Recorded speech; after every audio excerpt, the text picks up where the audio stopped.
দিয়ে এবার সাংস্কৃতিক আদান প্রদান যদি বন্ধ হয়ে যায়, তাহলে সমস্যায় কিন্তু বাংলাদেশের শিল্পীকুল পড়তে চলেছে। কারণ বাংলাদেশের শিল্পীদের একটা মূল টার্গেট হয় যে ভারতের সিনেমায় কবে তারা কাজ করবে। তো সেখান থেকে দাঁড়িয়ে অলরেডি ভারতবর্ষে আমরা জয়া আহসানকে নিয়ে কাজ করেছি, আমরা মোশাররফ করিমকে নিয়ে কাজ করেছি, কিন্তু সমস্যা হচ্ছে এখানে একটি নাম, সেটি হচ্ছে চঞ্চল চৌধুরী। কারণ চঞ্চল চৌধুরী বাংলাদেশের একমাত্র Hindu superstar actor, Hindu superstar.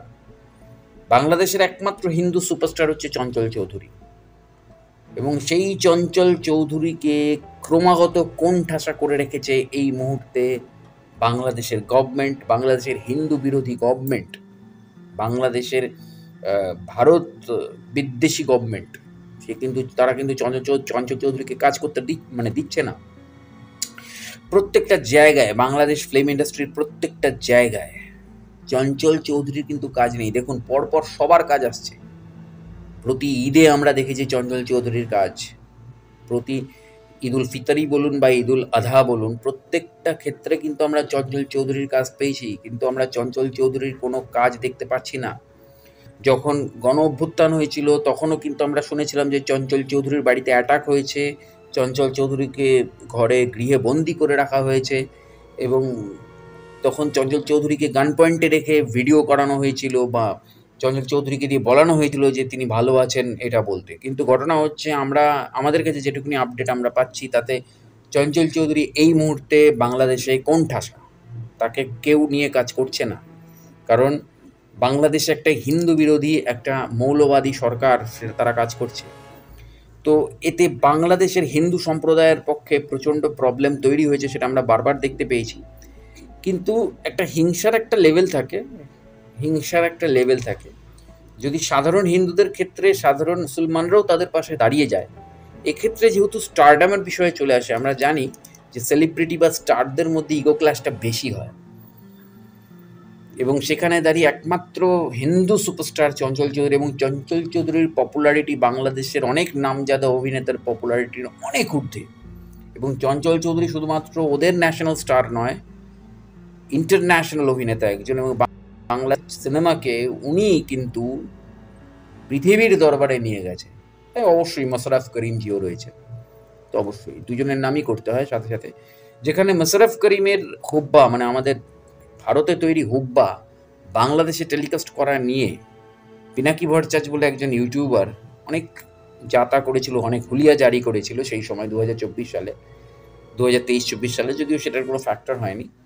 হইচই, মানে আমাদের SBF এর হইচইয়ের ওখানে কাজ করা নিয়েও পিনাকি ভট্টাচার্য অনেক উল্টোপাল্টা কথা বলেছিল, কিন্তু সেটাও কোনো একটা ফ্যাক্টর হয়নি। কিন্তু এইবারে ভারতের সরকার, ভারত গভর্নমেন্ট যে স্টেপটা নিতে চলেছে, আমি জানি না আগামী দিনে আমাদের সাংস্কৃতিক আদান প্রদান বন্ধ হয়ে যাবে কি না।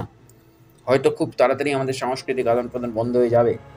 তো সেই জায়গা থেকে দাঁড়িয়ে কিন্তু আমার চঞ্চল চৌধুরীকে নিয়ে সবচেয়ে বেশি চিন্তা। কারণ জয়া আহসান নয় আমাদের এখান থেকে চলে গিয়ে বাংলাদেশে আরও ভালো কাজ করতে পারবেন, কারণ উনি ওনাদের জাতির লোক। কিন্তু চঞ্চল চৌধুরীর কী হবে? ওনার মতন একজন এত বড় সুপারস্টার, এত বড় মাপের একজন অভিনেতা, যিনি আমাদের কাল্ট ক্লাসিক কিছু ছবি, কিছু ওয়েব সিরিজ, কিছু কাজ দিয়ে গেছেন, তিনি কোথায় যাবেন? তো আমি রিকোয়েস্ট করব সবার কাছে যে চঞ্চল চৌধুরীকে কোনোভাবে সামনে আনা যায় কি না একবার চেষ্টা করা উচিত। কারণ চঞ্চল চৌধুরীর কোনো আপডেট আমি কোনোভাবে পাচ্ছি না, বা আমরা কোনোভাবে যোগাযোগ করতে পারছি না চঞ্চলবাবুর সাথে। তো এক্স্যাক্টলি চঞ্চল চৌধুরী কোথায় আছে, এবং চঞ্চল চৌধুরীর কোনো কাজের কথাবার্তা হচ্ছে কি না, কেউ যদি জেনে থাকেন অবশ্যই জানাবেন। তবে এই হিন্দু বিরোধিতা বাংলাদেশে বন্ধ হওয়াটা দরকার, এবং যদি ভারত সরকার এই স্টেপটা নিয়ে নেয় সাংস্কৃতিক আদান প্রদানের, তাতে কিন্তু ভয়ঙ্কর প্রতিকূলতার মুখে পড়তে চলেছে বাংলাদেশের শিল্পী কুল। ভয়ঙ্কর প্রতিকূলতা, এবং ভয়ঙ্কর প্রতিকূলতার মধ্যে পড়তে চলেছে বাংলাদেশের নাটকের বাজার, বাংলাদেশের ওয়েব সিরিজের বাজার, বাংলাদেশের যে ওয়েব প্ল্যাটফর্মগুলো রয়েছে, চরকি থেকে বঙ্গ, প্রত্যেকেই। কারণ বাংলাদেশের কন্টেন্টগুলো ভালো হয়, এবং সেই কারণে এপার বাংলায় তাদের কিন্তু একটা বিরাট চাহিদা রয়েছে। আমরা একটা বিরাট বড় বিজনেস দিই ওদেরকে, সেই বিজনেসটা বন্ধ হয়ে যাবে। হ্যাঁ, সাকিব খানের সিনেমা চলে না আমাদের এখানে, কিন্তু অনেকের সিনেমাই চলে আমাদের এখানে। চঞ্চল চৌধুরী, মোশাররফ করিম, আরাফিন নিশো, আ আ সরি মানে নিশো, শুভ, অপূর্ব এদের প্রত্যেকের কাজই চলে আমাদের এখানে। সাকিব খানের ক্ষেত্রে আমি জানি না কি প্রবলেম রয়েছে। ওনাকে হয়তো আমাদের দেখলেই অ্যাকচুয়ালি আমার বেসিক্যালি আমার নিজের দেখলেই মনে হয় যেন কোনো একজন কীর্তনিয়া চলে এলেন যাত্রাপালার মঞ্চ থেকে। তো যাই হোক হোয়াটএভার সেটা পরের ব্যাপার। কিন্তু ঘটনা হচ্ছে চঞ্চল চৌধুরীকে নিয়ে যথেষ্ট ওরিড হওয়ার সময় এসে গেছে। এইবার অন্তত চঞ্চল চৌধুরীর আপডেট দরকার। কোথায় আছে? কি করছে? আমি ভারত সরকারের কাছেও রিকোয়েস্ট করব, প্রয়োজন পড়লে চঞ্চল চৌধুরীকে আমাদের এখানে আশ্রয় দেওয়া দরকার।